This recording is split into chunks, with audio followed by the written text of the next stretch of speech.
नमस्कार। आज के अंक में हम ये देखेंगे कि योग के साधक कितने प्रकार के होते हैं और शास्त्रों में उनके क्या क्या लक्षण बताए गए हैं।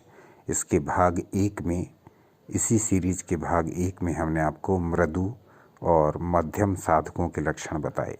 कल के वीडियो को देख लीजिए जिसमें मृदु और मध्यम साधकों के लक्षण बताए गए हैं। इस सीरीज़ का पहला वीडियो देख लीजिए। इस सीरीज़ के पहले वीडियो में हमने दो प्रकार के साधकों के लक्षण बताए, मृदु और मध्यम। आज हम बाकी बचे हुए दो प्रकार के साधकों के लक्षण आपसे शेयर करेंगे। तो अब हम आते हैं अधिमात्र साधक किस प्रकार के होते हैं, इस विषय पर चर्चा करेंगे। श्लोक संख्या 24, 25 और 26 आपकी स्क्रीन पर प्रदर्शित हो रहे हैं। उनको ध्यान से देखिए और उनमें छुपे हुए ज्ञान को समझने का प्रयास करेंगे। तो श्लोक संख्या 24, 25 और 26 में अधिमात्र वर्ग के साधकों के लक्षण बताए गए हैं। कहा गया, अब अधिमात्र साधक के लक्षण कहते हैं कि जिस साधक में लय योग की क्रियाएं अधिक सक्रिय होती हैं, जो स्थिर बुद्धि है, स्वाधीन है, वीर्यवान है, जिसका आशय महान है, जो दया से आर्द्र हो जाता है, क्षमाशील है एवं सत्यनिष्ठ है, सुखी है, जो लय योग में श्रद्धालु है एवं गुरु में श्रद्धा रखता है, जो निरंतर योगाभ्यास में लगा रहता है, उसको अधिमात्र अधिकारी मानना। ऐसे अधिकारी को योगाभ्यास करते रहने से 6 वर्ष में योग सिद्धि होगी। गुरु को चाहिए कि उसको सांगोपांग हठयोग का उपदेश देवें। तो ये बहुत ही महत्वपूर्ण श्लोक हैं। श्लोक संख्या 24, 25 और 26। इसमें स्पष्ट कर दिया गया कि अधिमात्र साधक किस प्रकार का होता है और उसके क्या क्या लक्षण होते हैं। इन लक्षणों के आधार पर हम पहचान सकते हैं कि यह साधक इस श्रेणी का है। और ऐसे साधक के गुरु के लिए स्पष्ट निर्देश दिए गए कि गुरु को ऐसे साधक के लिए हठ योग का उपदेश देना चाहिए, हठ योग की शिक्षा देनी चाहिए। तब वह अपने लक्ष्य में शीघ्रता से सिद्धि प्राप्त करेगा।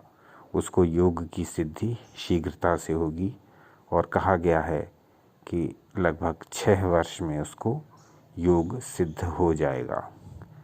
तो उसके जो लक्षण हैं अधिमात्र साधक के, वह एक बार पुनः देख लेते हैं, जिससे कि यह पूरी तरह स्पष्ट हो जाए कि अधिमात्र वर्ग के साधक के क्या क्या लक्षण होते हैं। स्थिर बुद्धिर्लये युक्तः स्याधीनो वीर्यवानपि महाशयो दयायुक्तः क्षमावान सत्यवानपि शूरो लयस्य श्रद्धावान गुरुपादाब्ज पूजकः योगाभ्यासरतश्चैव ज्ञातव्यश्चाधिमात्रकः एतस्य सिद्धिः षड्वर्षभर वेदभ्यास योगसः एतस्मैवीयते धीरैर्हठ योगश्च साधकः। अब यहाँ पर बहुत सारी बातें स्पष्ट कर दी गई हैं और उन बातों द्वारा हमको यह पूरा अनुमान लग जाता है कि हम किस प्रकार के साधक हैं, हमारी साधना किस दिशा में जा रही है और हमको शास्त्रों के अनुसार किस कोटि का साधक माना गया है या माना जा सकता है। तो यदि ये लक्षण जिस साधक में उत्पन्न हैं जिस साधक में दिखाई दे रहे हैं, जिस साधक में दृष्टिगोचर हैं, तब वह इस श्रेणी का साधक है, यानी अधिमात्र श्रेणी का साधक है। तो कहा गया है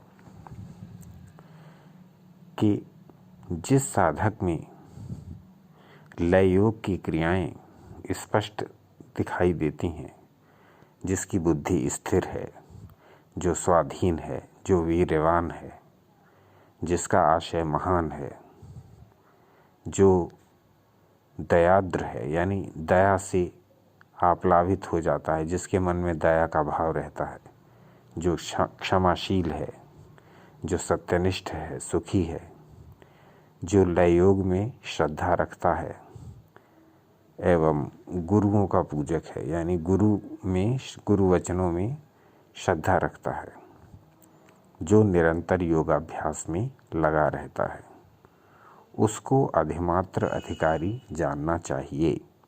और ऐसे अधिकारी के लिए स्पष्ट दिशा निर्देश है कि उसको हठ योग का उपदेश दिया जाता है। तो ये हमारे जो 4 प्रकार के साधक थे, उनमें से 3 कोटि के साधकों का हमने वर्णन देख लिया। अब हम इसको समाप्त करने के लिए चौथी श्रेणी के साधक को भी देखेंगे कि ये चौथी श्रेणी का साधक किस प्रकार के लक्षणों से युक्त होता है। तब हमको पूरा ज्ञान हो जाएगा कि योग के साधक जो 4 प्रकार के बताए गए हैं, वो किस किस लक्षण से युक्त होते हैं। और जब हम उनके पूरे लक्षण जान लेंगे, तब हम यह जान सकते हैं कि कौन सा साधक या मैं स्वयं किस प्रकार की कोटि में आता हूँ और किस प्रकार के अभ्यास, किस प्रकार के योग का, जो कि 4 प्रकार के योग बता दिए सीरीज के पहले ही वीडियो में, उसमें आप 4 प्रकार के योगों का वर्णन देख सकते हैं। तो उसमें स्पष्ट बता दिया गया है कि किस प्रकार के साधक को किस प्रकार के योग की साधना करनी चाहिए। तो इस ज्ञान से एक लाभ तो ये होगा कि हम स्वयं अपना ही मूल्यांकन कर पाएंगे। इन 4 कोटि में से हम किस कोटि में आते हैं, हम अपने लक्षणों से मिलान करके ये जान सकते हैं। और फिर हमारे लिए ये जानना भी अत्यंत ही सुगम हो जाएगा कि हमें स्वयं किस प्रकार के योग का अभ्यास करना चाहिए।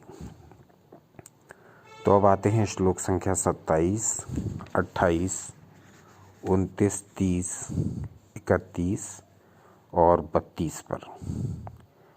तो ये सारे श्लोक आपकी स्क्रीन पर प्रदर्शित हो रहे हैं। बहुत ही दुर्लभ श्लोक हैं।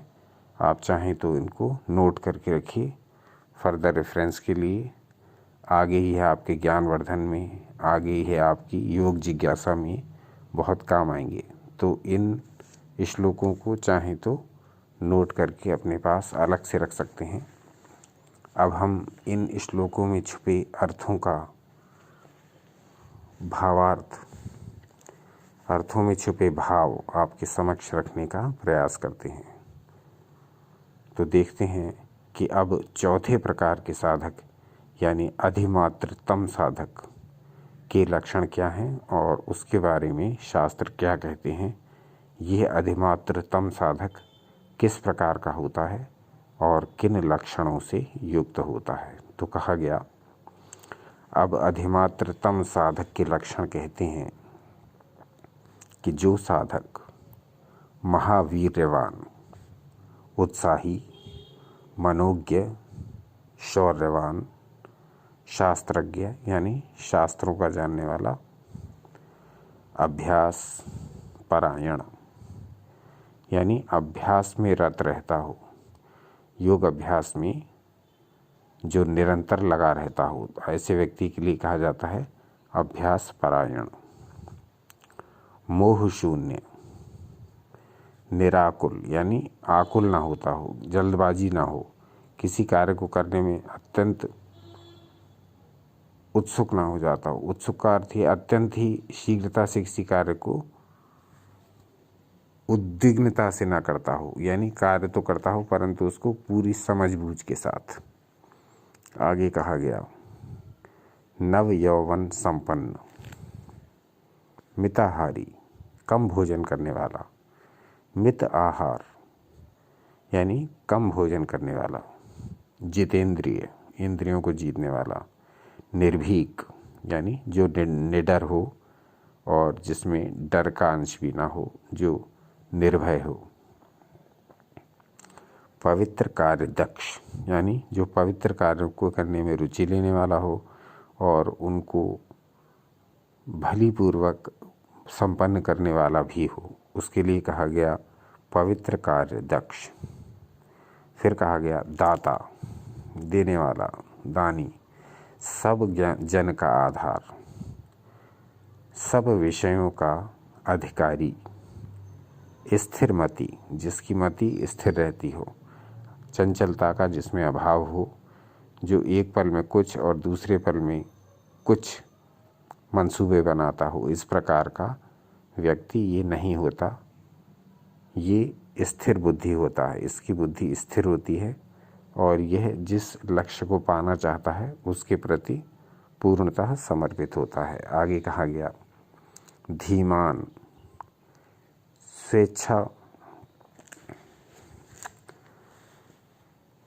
स्वेच्छाचार न करने वाला। क्षमाशील, सुशील, धर्म का आचरण करने वाला। अपनी चेष्टाओं को गुप्त रखने वाला। तो इस प्रकार का भी ये व्यक्ति होता है, अपनी चेष्टाओं को गुप्त रखता है, यानी जो कार्य करना है उसे करके ही सिद्ध कर लेता है। ये नहीं कि उसकी चर्चा अलग अलग जगह पर करे, जिससे कि उसका भेद खुल जाए और उसके जो कार्य हैं, उसके जो मनोरथ हैं, वो सफल ना हो पाएँ या उनमें बाधा आए। इसलिए उसकी चेष्टाएं भी गुप्त रहती हैं, वो अपने कार्यों को चुपचाप पूरा करता है। एकांत में योग साधन करने वाला, तो ये जब योग साधन करता है तो दिखावे के लिए नहीं करता है, शो करने के लिए नहीं करता है, किसी पर अपना प्रभाव जमाने के लिए नहीं करता है, परंतु योग साधन एकांत में करता है। आगे कहते हैं प्रियभाषी, मधुर वचन बोलता है, इसकी वाणी मधुर है। आगे कहा गया शांत, विश्वास संपन्न, देव और गुरुओं का पूजन करने वाला। जन संसर्ग वर्जित यानी लोगों से कम घुलता मिलता है अथवा नहीं घुलता मिलता है, क्योंकि योग साधक के लिए ये भी एक दोष बताया गया है कि यदि वो जन संसर्ग अधिक करेगा तब अपने योग साधन में उसको सफलता प्राप्त होनी अत्यंत कठिन हो जाएगी।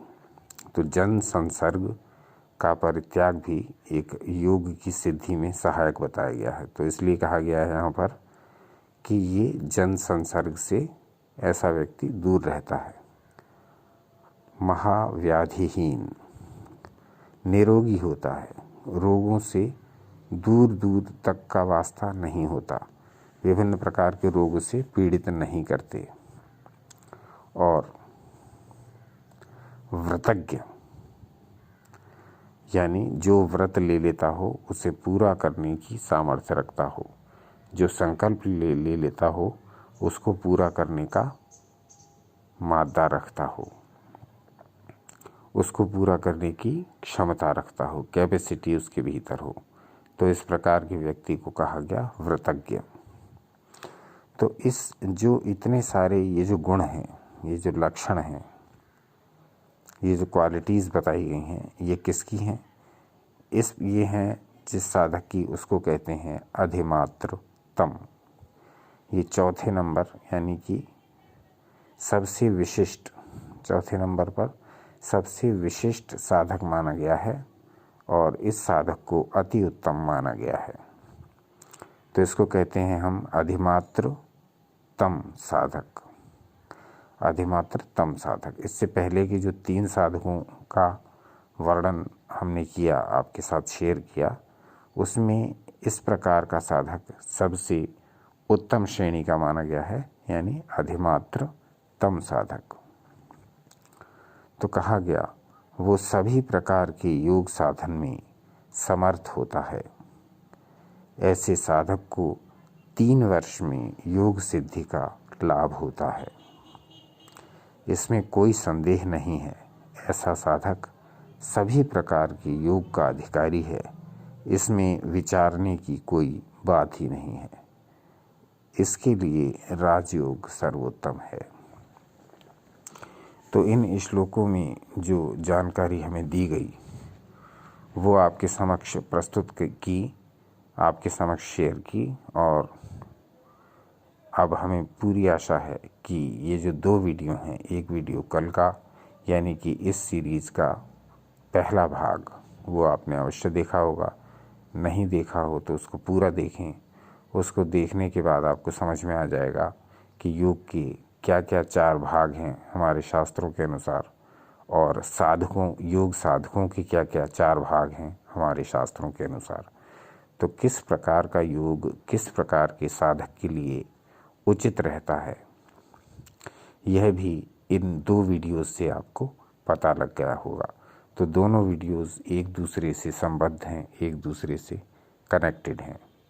एक वीडियो को समझने के लिए आपको दूसरा वीडियो समझना आवश्यक है। तो इसी सीरीज़ का पहला वीडियो पूरा देख जाइए, जिसमें ये बताया गया है कि किस किस प्रकार के योग होते हैं हमारे शास्त्रों के अनुसार, और किन किन प्रकार के साधक होते हैं हमारे शास्त्रों के अनुसार। उनमें से 2 प्रकार के साधकों का वर्णन इस सीरीज़ के पहले ही वीडियो में कर दिया गया था, और बाकी बचे हुए 2 प्रकार के साधकों का वर्णन इस वीडियो में कर दिया गया है। बहुत से लोगों के कमेंट्स थे कि आप बातें बहुत करते हैं और आपने वीडियो को इतना लंबा बना दिया है, लेकिन फिर भी आपने 2 ही प्रकार के साधक इस वीडियो में दिए हैं। यदि आप चाहते तो बातों को कम करके 4 प्रकार के साधक इसी वीडियो में बता सकते थे।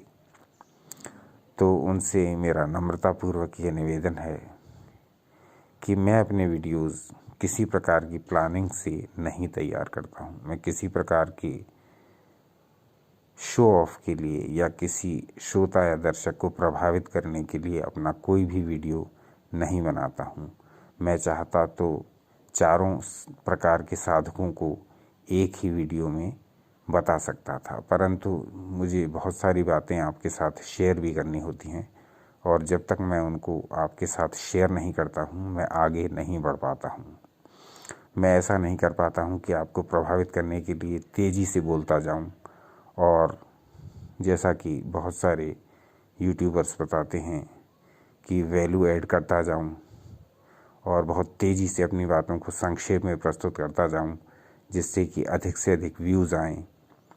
बहुत सारे यूट्यूबर्स बताते हैं कि अपने एनालिटिक्स को चेक करिए, उसमें कहाँ पर आपका उतार चढ़ाव है, कहाँ पर दर्शक आपको अधिक पसंद कर रहे थे और कहाँ पर आपका वीडियो नीचे की ओर जा रहा है। तो इस प्रकार की कलाकारी और बाजीगरी हमको नहीं आती। इस प्रकार की चीज़ें हम अपने वीडियोस में नहीं कर पाते हैं।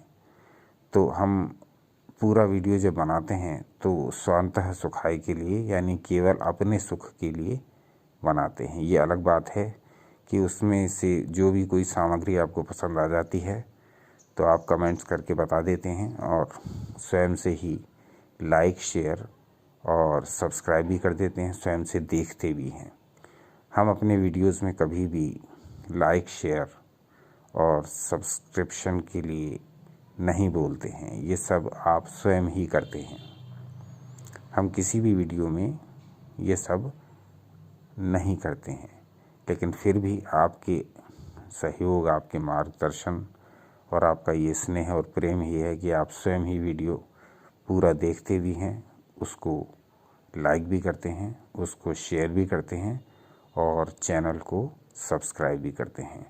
बहुत से श्रोता, बहुत से दर्शक वीडियोस को अंत तक देखते हैं, अन्यथा जिनकी रुचि इन विषयों में नहीं है और जो बहुत सारी जो बातें शेयर की जाती हैं साथ में, और वो बातें जो शेयर की जाती हैं वो व्यर्थ की नहीं होती हैं, वो बातें होती उसी विषय से रिलेटेड हैं जिसका वीडियो हम आपको दे रहे हैं। तो उसमें कोई भी बात आपको वीडियो में व्यर्थ की नहीं मिलेगी। बातें व्यर्थ की नहीं होती हैं, बस आप उनको समझने का प्रयास करिए। हम बिना विस्तार में जाए बिना हम चीज़ों को संक्षेप में और बहुत तेज़ी से बताने में असमर्थ हो जाते हैं। तो थोड़ा सा सहयोग बनाए रखिए। अगर वीडियो लंबा हो जाता है तो इसमें हम ध्यान देंगे कि थोड़ा सा और संक्षेप में अपनी बातों को आपके समक्ष रख सकें।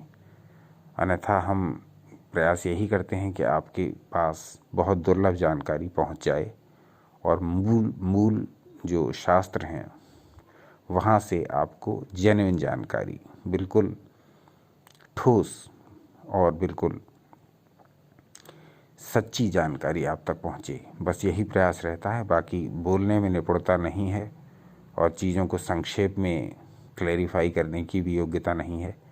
तो जैसा है बस देख लीजिए। आपको वीडियोस आपके पास बस पहुंचाने की योग्यता है, मात्र इतना ही है बस। तो आपके साथ ये सब बातें शेयर करना आवश्यक था, क्योंकि बहुत सारे कमेंट्स भी इस विषय में आ रहे थे कि आप वीडियोस को ज़्यादा लंबा कर देते हैं, इससे थोड़ी सी प्रॉब्लम होती है। लेकिन ये हमारी मजबूरी है कि हम चीज़ों को समझाने के लिए थोड़ा अधिक समय ही लेते हैं।